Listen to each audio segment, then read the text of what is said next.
Listen, people. At the end of the day, Victor Wembanyama is still French. Now, some of y'all might say, well, what's that supposed to mean?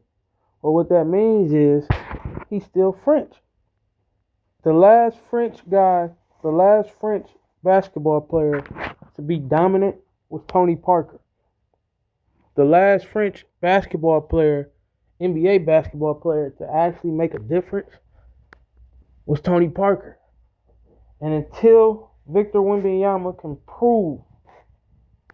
prove that he isn't just one of these foreigners that like to shoot and can easily get moved around, pushed around like a big softy, that's what we gonna label him as. That's what we're gonna call him. At the end of the day, he's still French. He's still French. What does the French have a history of being?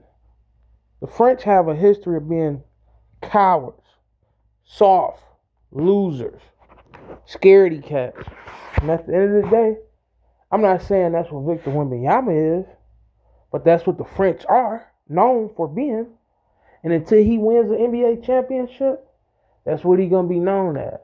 That's what the word is gonna be on him. At the end of the day, he's still French. And until he can prove that he's on Tony Parker's level, when it comes to this basketball thing, when it comes to being violent on the court, when it comes to having no conscience, when it comes to winning, until he can prove that he got the heart of a Tony Parker, we just gonna say at the end of the day, hey, he's still French. Look at the history of the French. Just look at the history. Go back and look at the history of the French. And tell me, what is it or what have they done historically to make you think that as a whole they are powerful? And I'm talking about when there is no advantage in weaponry. I'm talking about when they're just mano a mano. They always seem to cower out. And what happened to Victor Wembanyama in the NBA? And listen, I like Victor Wembanyama. But what happened to him in the playoffs? What happened to him? What happened to Victor Wembanyama in the NBA Finals? He got pushed around. He got bullied. Mentally, he wasn't strong enough. And you see what happened to him. You see what happened to him. And what happened to him was the better team, the stronger team, the mentally tougher team, the team that weren't willing to let somebody push them around and bully them. You see what happened. They won. They won, people. And that's going to continue to happen until Victor Wembanyama can prove he's more than just being French. It's a nasty, listen, I understand, it's a nasty connotation. It's a nasty thing to have on your jacket. Somebody say at the end of the day, you still French. But it is what it is. And until he can prove that he's more than just a Frenchman, until he can prove that, that's what we're going to call him. Wemby the Frenchman.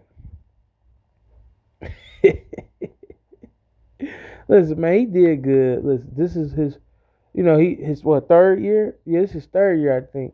You make it to the NBA championship in your third year, that's great. That's powerful. That's respectable. That's understandable. But at the same time, he didn't get the job done. And we can't say, oh, he made it, good job. No, when you make it, you're supposed to win it. He didn't win it. Will he ever win it? Who knows? Who knows, people? But we gonna see. We gonna find out. It just wasn't his year, though. It wasn't his year. And here's the thing, right? Here's the kicker. It may never be his year again. But there's also a huge chance that he makes it back one day. And when he do, he'll be able to show that he's more than a Frenchman. He'll be able to show that he's a monster. He wasn't able to show that this time. And the New York Knicks took advantage of it. They took full advantage of it.